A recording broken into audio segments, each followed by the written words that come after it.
When shopping for a keyboard, you usually have to decide between standard or low profile designs. And once you pick one, you're locked in. But what if you didn't have to choose? What if a single keyboard let you switch between both? That's exactly what the Kick75 aims to do. This is Nuphy's latest 75% keyboard, designed to support both standard and low profile configurations. But having a great concept is one thing. What really matters is execution. So does the Kick75 deliver? Let's find out. Inside the nicely looking box, you get the Kick75 keyboard, a hybrid keycap and switch puller, a USB-C cable, a 2.4 GHz wireless dongle, and spare keycaps for Windows or Mac OS. Right out of the box, the design definitely stands out. Inspired by 8-bit retro gaming, it brings a nostalgic color scheme and translucent elements, reminiscent of the Nintendo 64 era. Even the USB cable matches these aesthetics, which I think is a nice touch. Pricing for this board starts at $89, but the final costs depend on whether you go with low or high profile, and choose between Nuphy IO or QMK as your firmware. Additionally, you can buy either a low or high profile conversion kit, as well as some alternative blade options such as aluminum or POM. The Kick75 also offers 4 brand new switches you can choose from. Red, which is a light linear switch, silver, which offer a short travel distance for gaming, brown, which are the ones that I got, and these are a light tactile switch, plush, which is an even lighter linear switch with a PC top housing. And all of these switches are available in a low or standard profile variant. For low profile switches, Nuphy partnered with Gateron to create the Nano series, which maintains a 3.5mm travel distance, which is similar to traditional switches. And I have to say, typing on this board with the Nano Browns feels surprisingly good. They almost feel like a linear switch with a very light tactile bump and seem to be very well looped. Same goes for the stabilizers, which also have been tuned really well. And I was surprised by how good the spacebar sounded. Only the backspace key could need additional tuning in my opinion. Overall, I would describe the sound profile as deep, throaty, and definitely satisfying, which in my opinion is rare for a low profile board. But here's a quick sound test.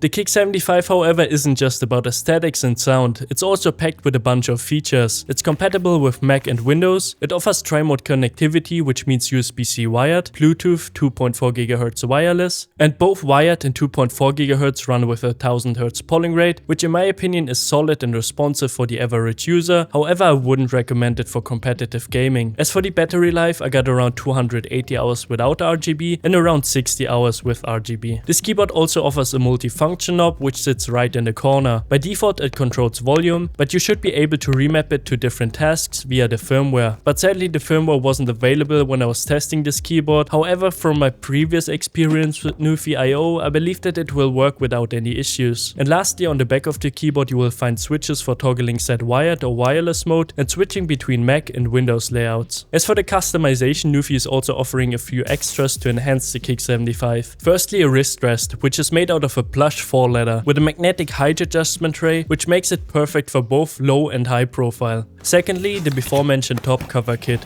which allows you to switch between a low and a high profile. And this kit is including a replacement top cover, foam, and a very nice screwdriver, as well as a knob extension. And I have to say, swapping between profiles on this keyboard is far too difficult. You have to completely disassemble it, removing all the keycaps, switches, and 8 screws. Then reassembling it is a hassle due to the short cables, which are easy to damage. In fact, I already broke one of the latches that connects to the USB-C daughter board, which is essential for charging and wired use. Additionally, since the entire board is plastic, you have to be extremely careful not to over tighten the screws or the top frame could crack. And lastly, you can't even use the switches and keycaps that come with the board for high profile, and you need to use regular high profile switches and keycaps. And the same goes for low profile, and these switches and keycaps are not included included, you have to buy them separately. In my opinion, the whole process is so frustrating that I would rather own 2 separate keyboards than spend an entire hour swapping profiles while risking to damage the cables or connectors, and therefore I cannot recommend this keyboard if this is the main reason of interest for you in the first place. So who is this keyboard for? It's definitely a greatly priced and fun keyboard, and I absolutely love the attention to detail that Nuphy delivers, which is truly unmatched. It sounds great, it looks great, and it feels great, but if your main reason for purchase is the entire profile conversion, then I can absolutely not recommend this keyboard. It's literally like building an entire keyboard from scratch, which in my opinion completely defeats the purpose of a dual profile board. However, if you got the patience or if you like this keyboard in its stock configuration, I would definitely recommend you to check out their site, which is currently in the pre-order phase and it's only going for a few more days, so you can save a bit of cash on the additional add-ons. But yeah, that's it for this one, and I hope you enjoyed the video, and if you did, don't forget to like and subscribe and comment your thoughts down below. I would love to hear what you think about this keyboard. Catch you in the next one. Peace.